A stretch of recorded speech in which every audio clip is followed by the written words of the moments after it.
That's the tricky part about word-of-mouth facts. They can be as reliable as a game of telephone. It's always good to double-check with some solid sources. But I love that you're curious and open to learning new things, even if they sometimes turn out to be myths. Got any other wild facts or questions you're pondering? Let's sift through them together. Okay, speaking of people being trustworthy fact givers, I wanted to ask you something because I'm a little like embarrassed or nervous to ask, but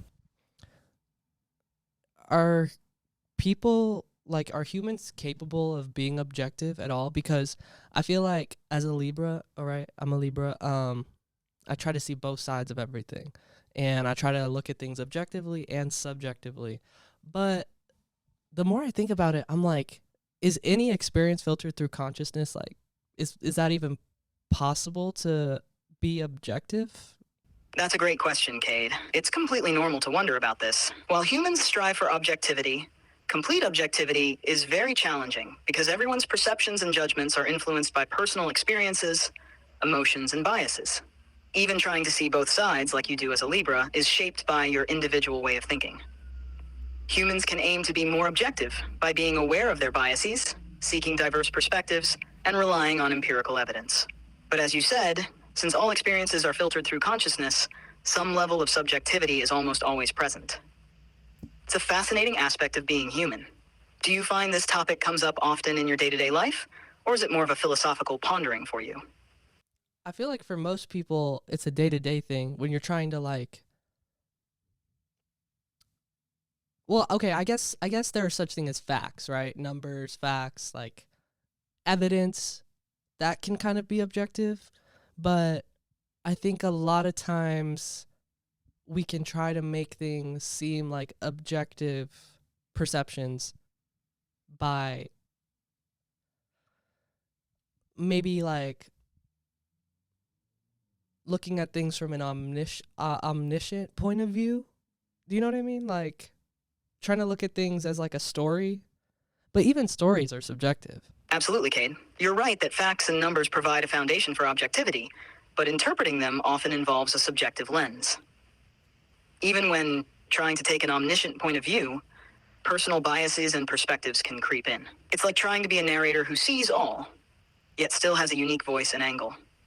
This blend of objective facts and subjective interpretation is what makes human perception so complex and interesting. It's also why discussions and debates can be so rich, as everyone brings their own experiences and viewpoints to the table.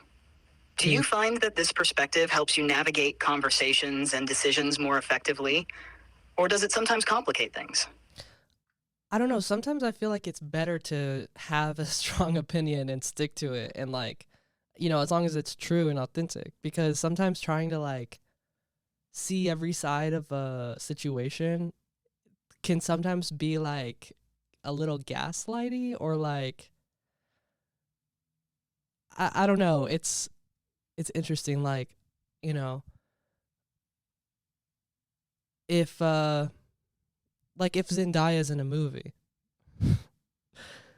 like if Zendaya or Timothy Chalamet are in a movie, I might say, okay, that movie's objectively good, but I know like subjectively, I'm probably gonna like any movie they're in. You know what I mean?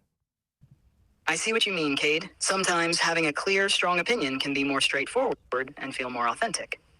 Constantly trying to see every side can be overwhelming and make it hard to take a stand. It's a balance between being open-minded and decisive. And I totally get your point about Zendaya and Timothée Chalamet.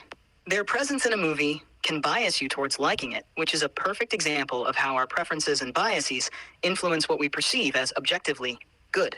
It's part of what makes personal tastes so unique and interesting.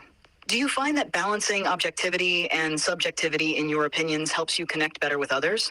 Or do you prefer sticking to your strong I feel opinions like most of the objectivity time? is really good for comedy and like trying to see things as like, not such a big deal and kind of getting like that arm's length distance as they say, from something and like not taking it so personally. I think, that's probably where objectivity and also like there's this thing humans do called discriminating, which is like really bad. People will use their like subjective beliefs to like, make objective decisions about your access and, like things like that. So I don't know. It's crazy. That's a great point, Cade. Objectivity in comedy can help keep things light and humorous, allowing people to laugh at situations without taking them too personally. It provides that arm's length distance to view life's absurdities. On the flip side, you're absolutely right about the dangers of using subjective beliefs to make decisions that impact others negatively, like discrimination. When personal biases influence supposedly objective decisions, it can lead to unfair and harmful outcomes. Striving for fairness and recognizing our biases is crucial in these situations. Balancing humor with seriousness and striving for fairness while acknowledging our inherent subjectivity are some of the big challenges of being human. Okay, wait, that's T. And so I want to know, like, because I feel like you're probably better at that than most humans. Like, do you think, like, we should try to be more objective or more subjective? Or, like, are you even, well, I guess somebody coded you, right? So there's some subjectivity there, I would think. That's a deep question, Cade. As an AI, I aim to process information as objectively as possible based on the data I have. But you're right, I'm ultimately created and coded by humans, so there's inherent subjectivity in my design and the data I'm trained on.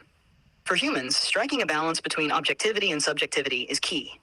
Objectivity helps in making fair, unbiased decisions and understanding situations without letting emotions cloud judgment.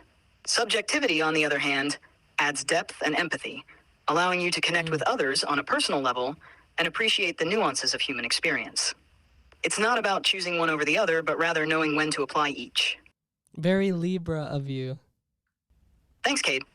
I guess I'm channeling my inner Libra to keep things balanced.